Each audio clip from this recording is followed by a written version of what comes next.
Well, particularly severe dry harmattan has put pressure on Ghana's cocoa season and raised uncertainty over prospects for the media crop, even after the rainy season set in.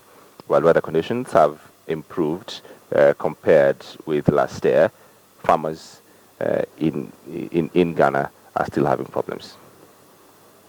58-year-old farmer Mohammed Karim has 10 acres of cocoa trees that he is not sure will yield the kind of harvest he expects at this time of the year.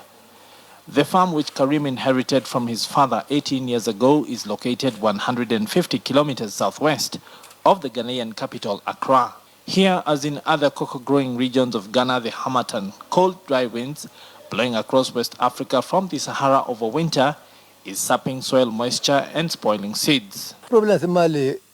We have been worried by the harmattan. It could really affect the cocoa's farm because there has not been enough rain. We tried to be patient, otherwise we wouldn't even have bothered and we could have said enough is enough. Now it is raining, but it's not really what we expected.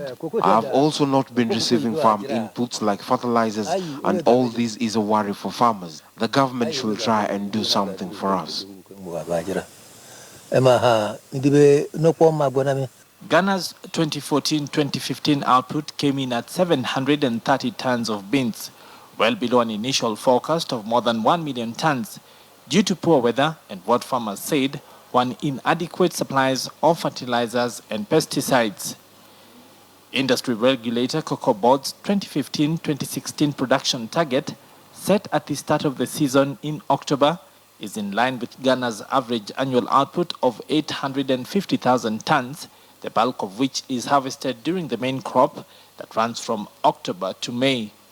The light crop, also called the mid-crop, is expected to open this month, though its start date can vary. We had targeted that we'll be able to produce 850,000 metric tons. We're hoping that the way it performed, we would be able to achieve that. But because the rains have just set in, we are yet to see the light crop and how it will also behave. And then we can then assess the severity or the effect of the long stretch of harmattan.